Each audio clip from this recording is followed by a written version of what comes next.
Bismillahirrahmanirrahim. Hadza balaghun linnasi waliyunzaru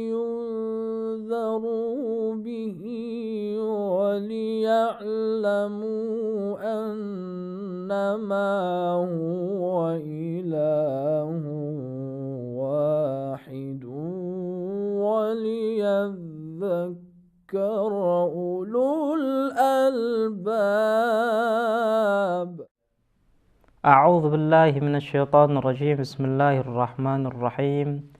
الحمد لله رب العالمين. أفضل الصلاة وأفضل السلام على حبيبنا وحبيب إله العالمين أبي القاسم مصطفى محمد صلى الله عليه وآله وسلم وأهل بيته الطيبين الطاهرين. أقول لكم السلام عليكم ورحمة الله وبركاته. Alhamdulillah, kita masih diberikan kesempatan dan inayah dari Allah Subhanahu wa taala untuk kembali membahas tentang ilmu ketuhanan, untuk selalu mempelajari tentang kesempurnaan Allah Subhanahu wa taala. Para pemirsa dan pendengar yang dirahmati oleh Allah Subhanahu wa taala, pada hari ini insyaallah kita ingin membuka tema baru, tema yang masih berkaitan dengan pembahasan teologi, tema yang masih berkaitan dengan tauhid kepada Allah Subhanahu wa taala. Perlu kita ketahui bahwa tauhid memiliki banyak dimensi. Berbagai dimensi telah kita bahas bersama di pertemuan-pertemuan sebelumnya, dari mulai tauhid dzati, tauhid sifati, tauhid af'ali, dan berbagai macamnya kita sudah membahas. Pada kesempatan yang baik ini insyaallah kita akan membahas tauhid dalam kepemimpinan, atau dalam istilah teologi at-tauhid fil hakimiyah.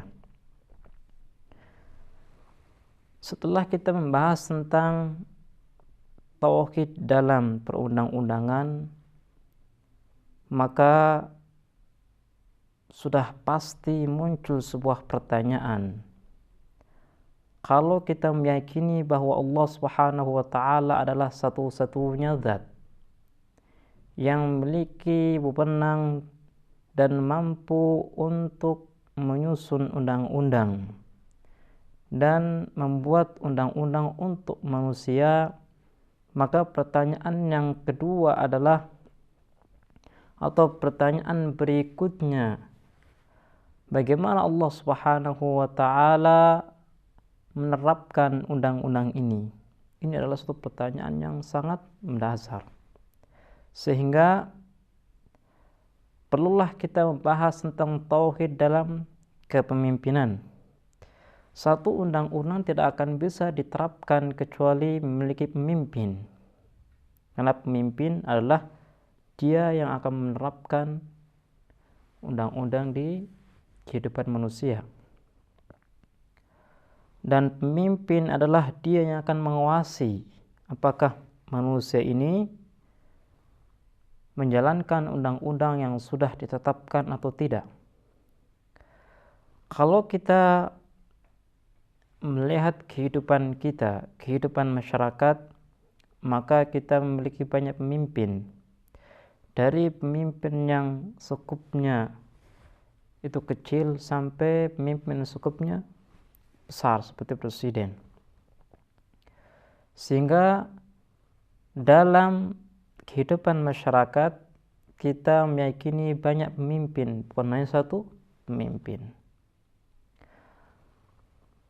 Kalau kita tarik pembahasan kepemimpinan ke dalam ranah teologi, apakah sama dengan apa yang kita dapatkan dalam kehidupan masyarakat kita atau tidak?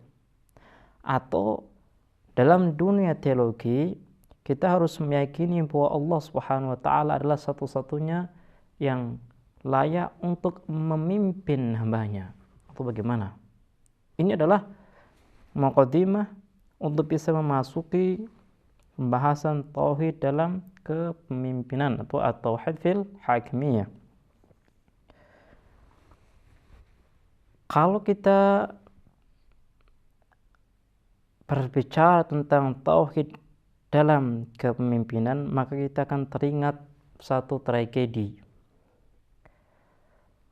satu sejarah yang tercatat di buku-buku sejarah umat Islam, di mana ketika Imam Ali bin Abi Thalib berhadapan dengan kaum Khawarij, mereka dengan berlandaskan satu ayat Al-Quran yang mengatakan inal hukmu illallah, bahwa kepemimpinan hukum adalah milik Allah Subhanahu wa taala, sehingga tidak ada seorang pun yang berhak untuk memimpin dan menghukumi seseorang. Hanya Allah Subhanahu wa taala. Dengan landasan ini kaum Khawarij menghukumi Imam Ali bin Abi Thalib sudah keluar dari beragama. Imam Ali bin Abi Thalib harus bertaubat. Begitu juga dengan Muawiyah bin Abi Sufyan. Kenapa? Karena mereka berdua berselisih dalam kepemimpinan, sedangkan kepemimpinan itu adalah milik Allah Subhanahu wa taala. Dengan kita mengetahui bahwa ternyata dalam Islam tercatat sejarah tentang persoalan kepemimpinan. Apakah kepemimpinan ini milik manusia atau milik Allah Subhanahu wa taala? Dan ini juga bisa dijadikan sebagai dasar untuk satu sikap, satu perilaku yang berhubungan dengan orang lain seperti Khawarij. Khawarij dengan dasar ini menghukumi bahwa Imam Ali bin Abi Thalib sudah keluar dari Islam dan bersalah, harus bertobat, harus meminta ampun kepada Allah Subhanahu wa taala dengan dasar tauhid dalam kepemimpinan. Makanya perlu kita jelaskan dan kita sampaikan bagaimana konsep tauhid dalam kepemimpinan yang benar. Ya Rabb, al-Ghawth, al-Ghawth, khallisna minan nari ya Rabb. Sebelum kita menafsirkan tauhid dalam kepemimpinan dengan benar dan kita hubungkan dengan kehidupan kita, pembahasan pertama yang harus kita selesaikan terlebih dahulu adalah pembuktian. Apakah tauhid ini adalah suatu konsep yang benar atau salah? Kalau kita meyakini bahwa Allah Subhanahu wa taala adalah zat yang memiliki wewenang dan satu-satunya zat yang memiliki kemampuan untuk membuat undang-undang bagi manusia, maka sudah pasti yang berhak untuk memimpin manusia adalah Allah Subhanahu wa taala. Yang berhak untuk menghukumi perselisihan manusia adalah Allah Subhanahu wa taala. Alasannya apa? Alasannya seperti ini. Ketika kita sudah beriman bahwa undang-undang yang sempurna adalah undang-undang yang dibuat oleh Allah Subhanahu wa taala. Kalau undang-undang ini hanya sebatas teori saja dan tidak diterapkan dalam kehidupan manusia, maka undang-undang ini tidak akan bisa membuahkan hasil. Tidak akan bisa menghantarkan manusia, tidak bisa membantu manusia untuk sampai kepada tujuannya, dan efek daripada undang-undang ini tidak akan bisa dirasakan oleh manusia tanpa ada penerapan. Untuk bisa menerapkan undang-undang ini, maka betullah pemimpin yang tidak pernah salah, pemimpin yang mengetahui tentang undang-undang itu sendiri, dan pemimpin yang mengetahui tentang objek daripada undang-undang itu sendiri. Pemimpin ini dia harus memiliki segala kesempurnaan. pemimpin ini harus dihormati oleh seluruh manusia. Kalau kita sudah mengetahui tentang kriteria daripada pemimpin yang layak untuk menghukumi manusia adalah seperti ini, maka kita tidak akan mendapatkan kecuali dalam diri Allah Subhanahu wa taala. Allah Subhanahu wa taala adalah zat yang tidak akan pernah salah.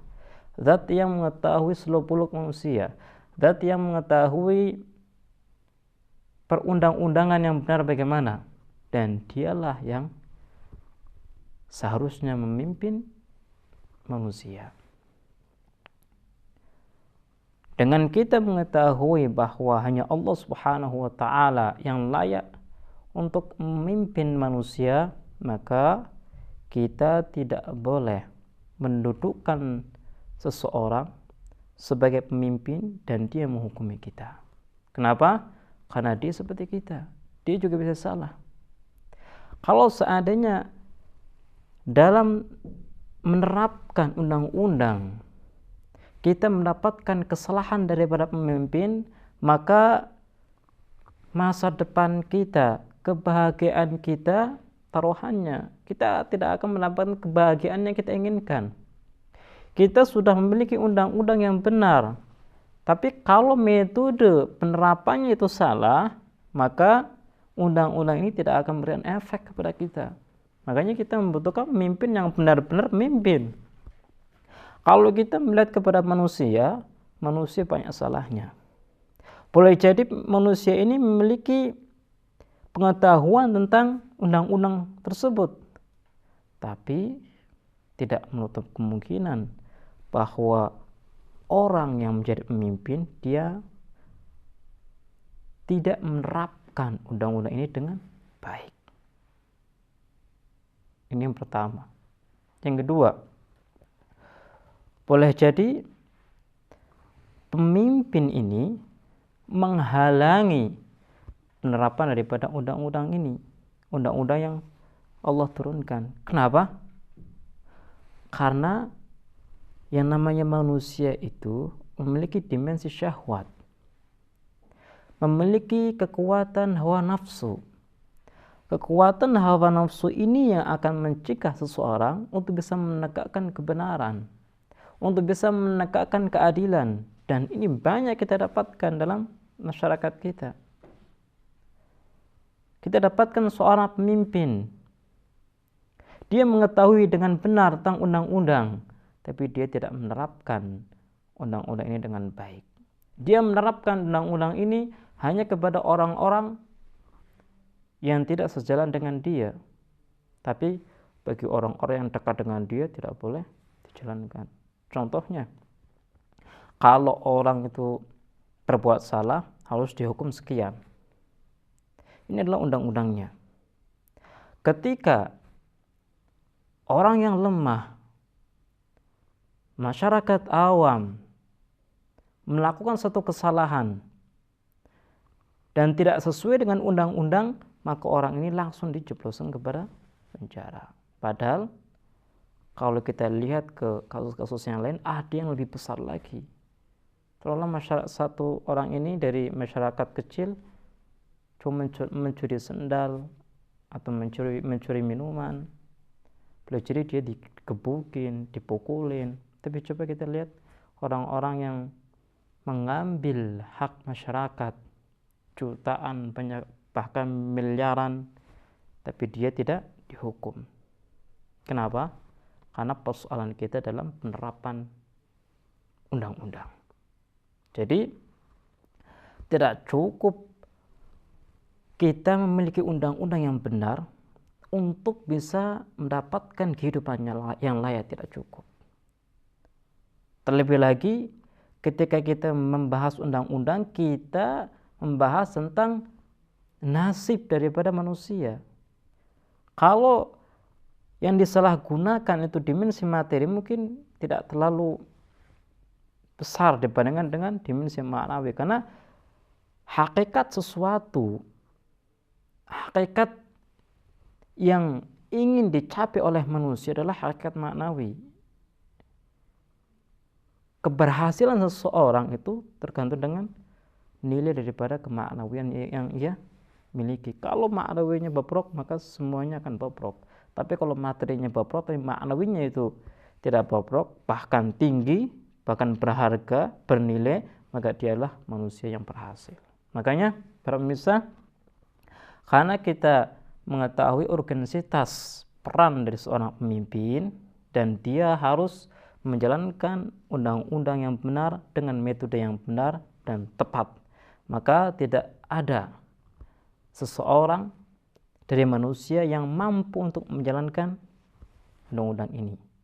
Sehingga solusinya satu, jawabannya satu, yaitu Allah Subhanahu wa Ta'ala. Dia yang harus menerapkan undang-undang ini di tengah-tengah manusia. Baiklah pemirsa, insya Allah kita akan melanjutkan pembahasan ini di kesempatan yang lain. Kita akhiri. Wassalamualaikum warahmatullahi wabarakatuh. اللهم تفضل على علمائنا بالزهد والنصيحة وعلى المتعلمين بالجهد والرغبة وعلى المستمعين بالاتباع والموعظة وعلى مرضى المسلمين بالشفاء والراحة وعلى موتاهم بالرأفة والرحمة برحمتك يا أرحم الراحمين.